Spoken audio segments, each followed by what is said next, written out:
What area of your life feels foggy right now? Not broken, not hopeless, just unclear. Maybe it's your work, a relationship, your next chapter, your business, your motherhood, money, health, a decision you keep circling, a desire you do not fully understand yet, a door that seems to be closing before another one has opened. And maybe you're doing what high achieving women often do when life gets foggy. You're trying to think harder, plan harder, predict more, ask more people, research more. Wait for the whole map before you take one step. But what if the fog is not proof you're lost? What if the fog is the place where something new is forming before your mind can explain it? Today, we're talking about the unknown, not as something to fear, not as something to fix immediately, but as the place where self trust is built. Because sometimes the problem is not that you do not know enough. Sometimes the problem is that you believe you need certainty before you are allowed to move. If this speaks to you, comment step below and I'll send you the trust the step practice from today's live. Or and type live if you're watching this live or replay if you're watching this later. And put yes in the comments if you have ever stayed stuck because you were waiting for the whole map before taking the first step. Okay, so let's continue. Many of us are addicted to the map, not because we are weak, but because map feels safe. A plan feels safe, a strategy feels safe, a timeline feels safe, a guarantee feels safe, a clear outcome feels safe, a 5 year vision feels safe. And I love clarity, I love planning, I love being intentional. That is not about becoming passive or careless, no. But there is a point where planning is no longer wisdom. It becomes protection. It becomes a way to avoid the discomfort of not knowing. And it becomes a way to delay the moment where you actually have to trust yourself. Because as long as you're still figuring it all out, you do not have to move. As long as you are still researching, you do not have to choose. As long as you're still asking 10 people, you do not have to listen inward. And as long as you are still waiting for certainty, you do not have to risk being seen in the middle of becoming. And that's the trap. You think you're being careful, but sometimes you're quietly abandoning the next step that is already calling you. Write map in the comments if you recognize this, if you often wait for certainty before you let yourself move. But why is this? The main reason is that because the unknown feels empty. But it's not empty. It's not nothing. It's not wasted time. It's not proof that you're behind. The unknown is the space between an old identity and a new one, the space between who you were and who you are becoming, the space between the life that made sense and the life that is still taking shape, the space between the old certainty and the deeper truth. And that space can feel terrifying because your mind wants answers. It says, what if I choose wrong? What if I fail? What if I regret? What if I disappoint people? What if I lose what I already have? What if this pull inside me leads nowhere? And those thoughts create a storm, but the storm is not alive. It is a thought moving through you. And when you believe every fearful thought, the unknown feels like danger. But when you see thought as a thought, something softens. You may still not know the whole path, but you are no longer inside every disaster movie your mind creates. And there's plenty of them, right? And that is where trust begins. Not when the fog disappears, but when you stop believing the fog means you are unsafe. And let me share you my story. I have lived through many unknown seasons, and I did not always walk through them gracefully. No. So leaving the structured high pressure world of anti-corruption work or stepping into a publicly exposed role or later building my coaching business from scratch, each one brought uncertainty. No perfect guarantees, no clean map, no promise that everyone would understand. They did not. I mean, really did not. And at first, I did what I knew how to do. I tried to plan everything, predict everything, control every outcome, and mentally rehearse every possible problem. I wanted life to hand me the certainty before I gave it my trust. But life doesn't work that way. You do not get the whole map. You get a pull, a quiet knowing, a sense that something is no longer yours, a sense that something else is calling, a door that feels something else is calling, a door that feels uncomfortable but true. And when I look back, I can see something clearly. I was not lost. I was being rerouted because my mind could not see the destination. It called the rerouting danger. And maybe that is true for you too. Maybe you are not lost. You are in transition your old identity cannot understand yet. Your fear is not proof that the step is wrong. It is proof that you are living the version of you who needed certainty to feel safe. And comment rerouted if that lands. If maybe you're not lost, maybe you're being rerouted. And this is where I want to bring something very important, and that's mind, thought, and consciousness and correlation between them. You see, it's not something that is complicated, but it's something that helps us understand why the unknown can feel so frightening. You see, there is an intelligence behind life, the same intelligence that beats your heart without you managing it, the same intelligence that heals a cut, the same intelligence that grows a seed in darkness before you see anything above the ground. You do not need control all life, and yet life is moving. And then there is a thought. Thought creates the experience of the unknown. The unknown itself, it's neutral, but thought says that is dangerous. You are late. You should know by now. You will fail. You cannot handle this. You need a whole map first. And suddenly your body reacts, the chest tightens, the stomach drops, the mind races.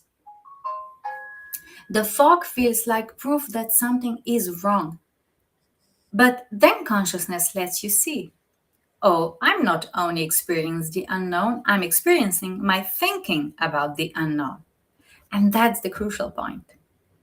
Because when you see the thought, you are no longer completely trapped inside it. You do not have to obey every fearful story.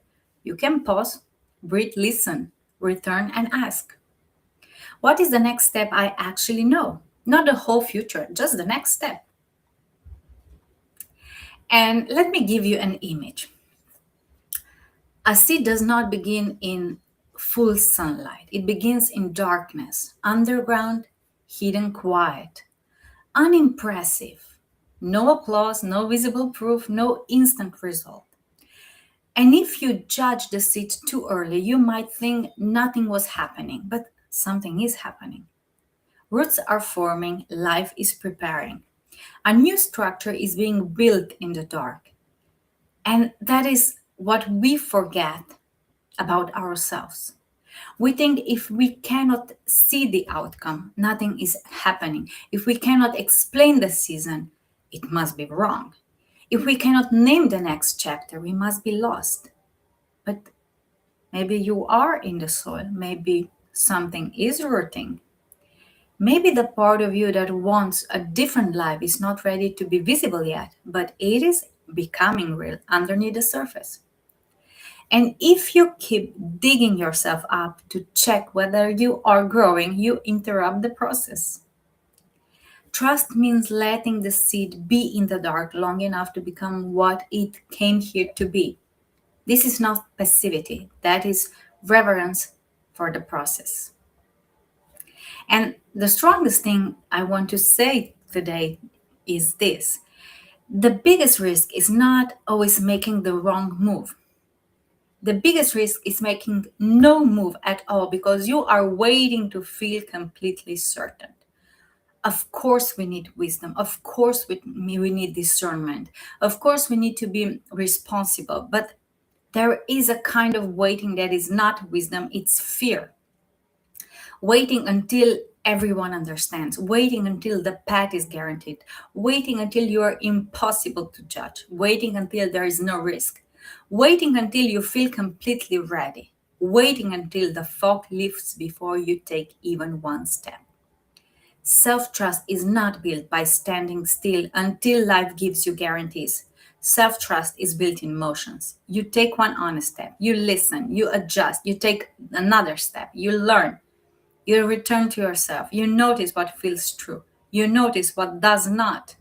And slowly, clarity comes through movement, not before it. And come and move if you're ready to stop waiting for perfect certainty before taking one next step. And let me give you one small practice for today. Very simple. I call it trust the step. Use it in the morning or anytime you feel stuck in the fog. It has three parts. First is to come back to your body. So put one hand on your chest or and one hand on your stomach.